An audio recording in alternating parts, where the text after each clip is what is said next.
jumpa lagi dengan saya Zia. Hari ini dan kali ini saya akan membahas apa saja destinasi wisata yang ada di Malaysia yang sering dikunjungi oleh para turis.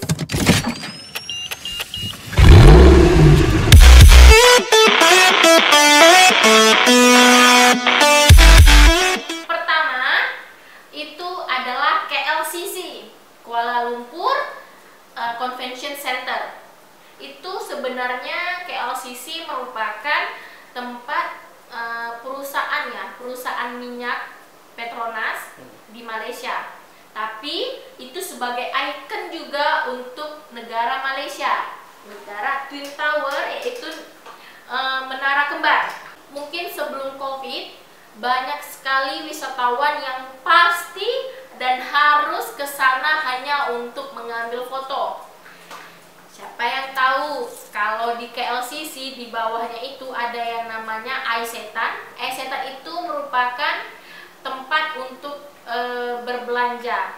Di sana ada seperti mall, pusat perbelanjaan mall, makanan-makanan terkenal, barang-barang branded. Nah, di situ tempatnya. Dan kalian tahu mungkin kalau dulu aku di tahun ketika aku masih SMP, itu aku pernah ke Twin Tower yang di tengah-tengah itu di lantai 83. Nah, itu kita naik masuk ke dalam Twin Tower yang sebelah kanan di tempat yang air mancur, lurus aja itu ada masuk Twin Tower. Nah, baru masuk mungkin kalian akan melihat mobil apa? Mobil F1 ya? Mobil F1 untuk ya racing gitu. Fitur aja. Oke, di situ nanti ada jumpa mungkin di lantai itu juga kalian bisa ke kiri itu untuk mendaftar dan mengambil nomor porsi agar bisa naik ke lantai atas di tengah-tengah menara kembar. Aku pernah loh. Nah, dulu itu masih gratis. Dengar-dengar mungkin sekarang sudah bayar ya, tapi nggak tahu berapa. Nah, apa yang bisa kita temukan di tengah-tengah itu di lantai sekitar 83 apa lantai 90, aku udah lupa, itu masih kecil banget ya. Terus itu kita hanya melihat negara Malaysia, Kuala Lumpur dari apa? Tingkat atas. Ya cuma bisa berfoto dan cuma hanya dikasih waktu sekitar 10 sampai 15 menit. Karena ramai banget. Dan itu aku nunggu ngantrinya dari jam 4 atau 5 subuh waktu Malaysia. Kebayang dong ya kan? Banyak bule juga yang antusias untuk naik ke atas. Nah, selanjutnya yaitu Menara Nenas atau disebut juga Menara Nenas atau Menara Kuala Lumpur. Karena bentuknya seperti nenas, maka disebut Menara Nenas. Nah, aku juga pernah naik ke sana. Kita di sana bisa naik dengan, dulu tiketnya masih murah banget, sekarang mungkin sekitar 90 sampai 100 ringgitan.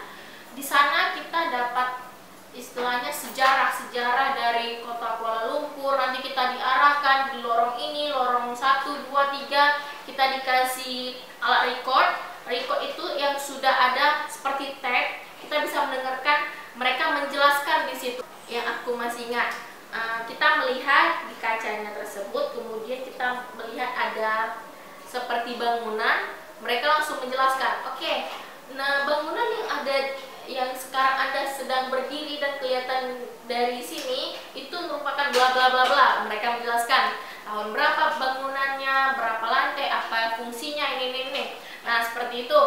Itu untuk ke Menara Nenas itu mungkin bisa waktu sampai setengah jam sampai 1 jam. Aku lupa, cuman aku udah 2 sampai 3 kali mungkin ke sana untuk naik ke sana karena dulu masih murah ya. Selanjutnya juga ada Bukit Bintang. Bukit Bintang merupakan tempat favorit untuk para turis bule atau orang-orang dari mana, semua berkumpul di sana. Ada apa dengan Bukit Bintang? Kenapa kok para wisatawan suka banget ya ke situ ya? Oke, kenapa? Karena Bukit Bintang itu ada pavilion. Pavilion tempat mall, merupakan mall paling istilahnya katanya tempat bisa kita ngehedon lah ya. Di situ menjual barang-barang branded, apapun yang kamu mau, barang-barang branded tapi murah itulah dia. Di situ nanti juga ada es Turki, ada tempat perbelanjaan yang lainnya juga. Nah, disitulah Bukit Bintang. Selain itu, Bukit Bintang juga terkenal tempat penginapan, tempat nginap yang paling banyak di situ ya. Kemudian juga bisa dibilang mungkin Bukit Bintang itu salah satu city centernya kali ya di Kuala Lumpur. Di situ juga ada kayak tempat dugem, tapi itu di daerah belakang. Dan untuk tempat dugem kita harus menunjukkan KTP dan ketahuan orang Melayu kita tidak boleh masuk. Selanjutnya Pasar Seni. Pasar Seni merupakan tempat bisa dibilang ada pecah belah, ada kayak oleh-oleh, itu semua kalian bisa temukan di Pasar Seni. Tempat belanja yang paling murah-murah. Di situ juga ada piring-piring keramik. Nah, di Pasar Seni itu kebanyakan orang Indonesia pergi ke sana hanya untuk berbelanja oleh-oleh.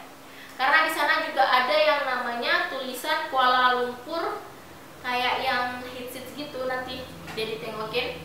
Itu di daerahnya di Pasar Seni. Kemudian juga ada yang namanya Dataran Merdeka. Kalian naik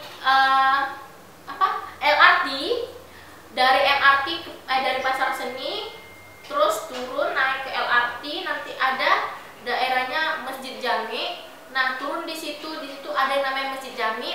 Di situ boleh kok para wisatawan mengunjungi masjid tersebut. Kemudian setelah itu kalian bisa ke Dataran Merdeka, tinggal jalan sedikit, ada kayak bangunan-bangunan tua di sana.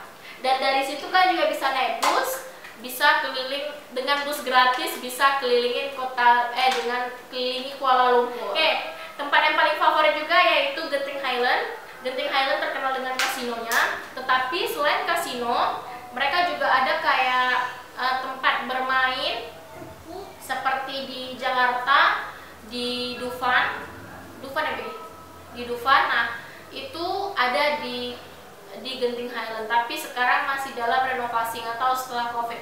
Harusnya sudah selesai, tapi karena COVID ya ini mungkin belum selesai atau sudah selesai tapi belum dibuka ya. Satu lagi, Genting Highland juga salah satu tempat untuk para orang yang hobi shopping berbelanja di sana karena terbilang lebih murah untuk barang-barang branded. Padahal dia di daerah perbukitan sana ya, perbukitan ya dia?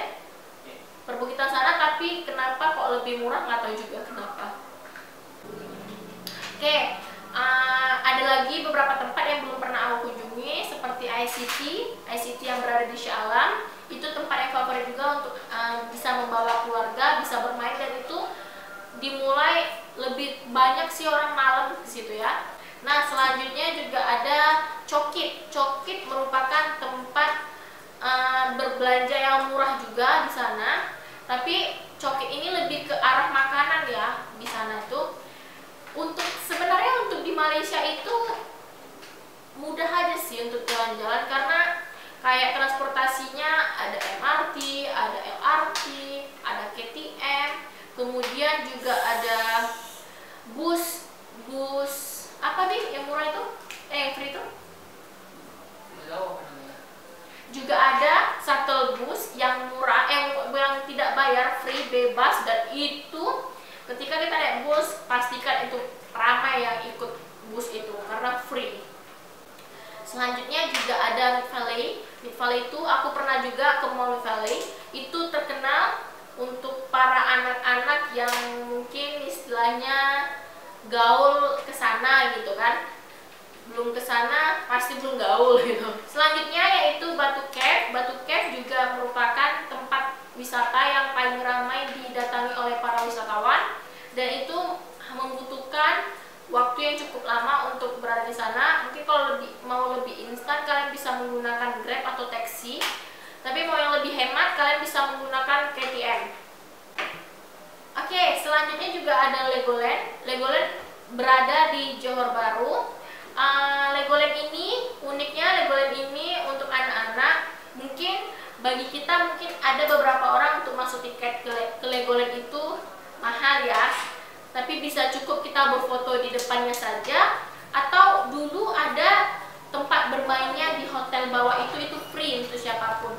Tapi sekarang mungkin sudah khusus untuk orang yang menginap di sana saja.